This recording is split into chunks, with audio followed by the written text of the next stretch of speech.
Առաջնահերթ, այսպես ասած, չեկապը, հա, ես միշտ սիրում եմ այդ վահանաձև գեղձի հակամարմինները, ծիրիոտրոպ հորմոնը, շատ ընդունված է միայն ծիրիոտրոպ հորմոն նշանակելը, բայց շատ դեպքերում նա միայնակ հանդես չի գալիս, քիչ ինֆորմացիա է տալիս, հա, երբ մենք արդեն համադրում ենք բուն վահանաձև գեղձի հորմոնները T3-ը ընդհանուր ազատը, T4-ի ընդհանուր ազատը, հակամարմինները, մենք արդեն հասկանում ենք ինչ վիճակում է վահանաձև գեղձը,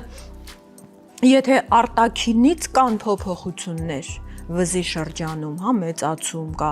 այստեղ արդեն ցուցված է նաև ուլտրաձայնային դիագնոստիկա, եթե կա ժառանգականություն, եթե պացիենտը նշում է, որ իր ծնողներից մեկն ու մեկը կամ երկուսը կամ անպայման չի ծնողների կողմից որևիցե բարեկամները մոտիկ եւ ոչ այդքան մոտիկ, հա, սա արդեն ցուցիչ է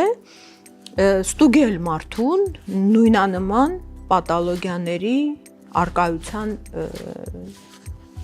առումով։ Եվ նաև դրանից զատ